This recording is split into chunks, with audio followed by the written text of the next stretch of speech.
Hi, നിങ്ങൾ kitchen ചെയ്യുമ്പോൾ ചെറുതെങ്കിലും ഓർത്തിരിക്കുന്നത് useful ആയിട്ടുള്ള അടുത്ത 5 കാര്യങ്ങൾ. ഫസ്റ്റ്, നിങ്ങളുടെ കിച്ചണിൽ വാം ലൈറ്റ് കൊടുക്കരുത്.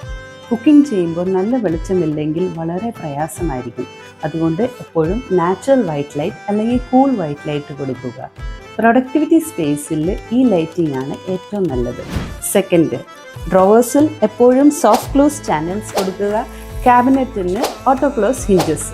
തേർഡ്, കിച്ചൻ്റെ ഓവർഹെഡ് ക്യാബിനറ്റ് ഫുൾ ലെങ്ത്തിൽ കൊടുക്കുക, അല്ലെങ്കിൽ ലോഫ്റ്റ് പ്ലാൻ ചെയ്യുക. നമ്മൾ ഗ്യാപ്പ് വിടുകയാണെങ്കിൽ അവിടെ ഡസ്റ്റ് അക്യുമുലേറ്റ് ആവും, അത് ക്ലീൻ ചെയ്യാൻ ഒരുപാട് പ്രയാസമാണ്.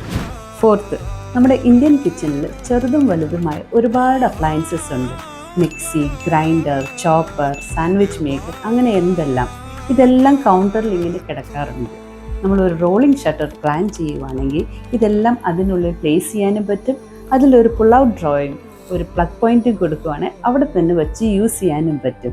അങ്ങനെ നമ്മുടെ കൗണ്ടർ നീറ്റ് ആൻഡ് ക്ലീൻ ആയിരിക്കും. ഫിഫ്ത്ത്, കിച്ചണിൽ ആവശ്യമായിട്ടുള്ള ഇലക്ട്രിക്കൽ ആൻഡ് പ്ലംബിംഗ് പോയിന്റുകൾ കൊടുക്കുക.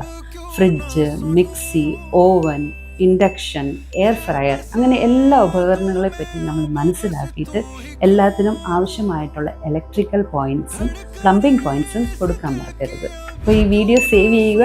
വീട് കൺസ്ട്രക്ട് ചെയ്യുന്ന നിങ്ങളുടെ സുഹൃത്തുക്കളുടെ അറിവിനായിട്ട് ഇത് ഷെയർ ചെയ്യാനും മറക്കരുത്.